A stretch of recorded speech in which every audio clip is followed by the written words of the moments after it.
Most people think the vortex is something they have to reach, earn, or finally arrive at.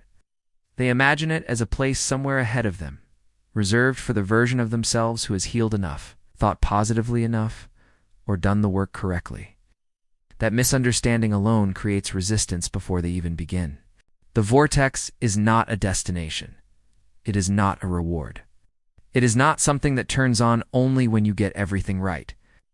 The vortex exists the moment you ask for anything at all, and asking does not require words.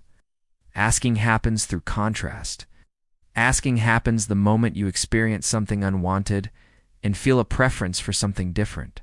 In that moment, the request is made automatically. And the answer is always yes. The vortex is vibrational escrow. It is the energetic holding place of everything you have asked for and everything you have become because of contrast. It is maintained by your inner being, who never leaves it, never doubts it, and never stops holding the frequency of what you want. Your inner being does not go in and out of alignment. Your inner being remains there continuously. This is where clarity begins. If you do not feel good, it is not because you are unworthy. It is not because you failed to ask correctly. It is not because what you want has been denied or delayed. It is because you are currently focused in a way that does not match what you have already asked for. That mismatch is what you feel as discomfort. Negative emotion is not punishment. It is guidance. Your emotional guidance system exists for one reason only. It tells you whether you are aligned with the vibration of your vortex or deviating from it. Feeling good means alignment. Feeling bad means resistance. Nothing more and nothing less. Most people complicate this because they interpret resistance as failure. They believe something is wrong with them when they feel bad. In truth, resistance is simply information. It is a signal that your attention is pointed in a direction that separates you from what you want. Law of attraction never withholds.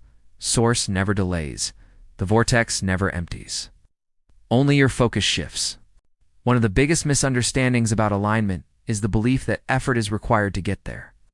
Many people only begin trying to align when things go wrong. They wait until they feel sick before intending wellness. They wait until money feels tight before thinking abundance. They wait until relationships feel strained before trying to love harder. By that point, resistance already has momentum. This is why affirmations spoken from outside the vortex often feel irritating instead of empowering. The words themselves are not wrong. The vibration from which they are spoken is what creates friction. Affirmations are a vibrational match to abundance. They are not a tool to escape lack. When you are far from the vibration of what you want, words that represent abundance feel false. They feel pressurized. Feel like someone is asking you to believe something your nervous system does not accept yet. That irritation is not proof that affirmations do not work. It is proof that alignment comes before effort. Trying to fix a problem while focused on the problem only strengthens the vibration of the problem.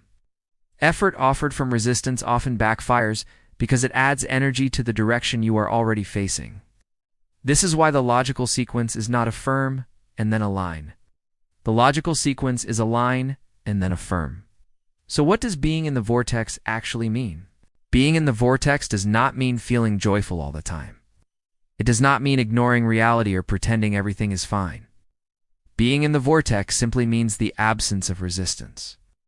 It means you are no longer arguing with what your inner being already knows. Resistance feels like tension, urgency, frustration, fear, or effort. Alignment feels like ease, clarity, openness, or relief.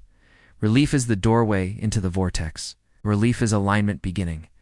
You do not need to leap from despair to joy. You only need to move toward what feels slightly better. That small shift matters more than people realize. Something feels even a little better, resistance has softened. Yes. When resistance softens, alignment begins. This is why emotions matter more than thoughts. Thoughts can be practiced mechanically. Emotions cannot. Emotions tell the truth about where your attention is focused. They are your most accurate translator of vibration. Feeling bad does not mean you are broken. It means you are focused on something that contradicts what your inner being knows. Feeling good does not mean you solved everything. It means resistance has eased enough for alignment to be present. You are in the vortex far more often than you realize. You are in the vortex when you are absorbed in something you enjoy, when you lose track of time, when appreciation arises without effort, when you feel calm instead of tense, when you feel ease instead of urgency. These moments are alignment. The issue is not that you never enter the vortex. The issue is that you do not stay long enough to recognize it or allow it to recalibrate your frequency. Many people step briefly into alignment and immediately pull themselves out by checking what is wrong, what is missing, or what has not shown up yet. Attention moves and resistance returns. The vortex is not sustained by force. It is sustained by allowing. Allowing means you stop pushing against the absence of what you want. It means you stop arguing with the timing. It means you stop using current circumstances as evidence that alignment is not working. Your desires are not waiting for approval. They've already been approved. What you are waiting on is alignment. Once you understand this, manifestational reality begins to matter less for a while, and that is a very good thing. When you stop using physical evidence as your guide, emotional evidence becomes clearer. You begin to notice when you drift out of alignment earlier and more subtly. You catch yourself mid-sentence and soften it.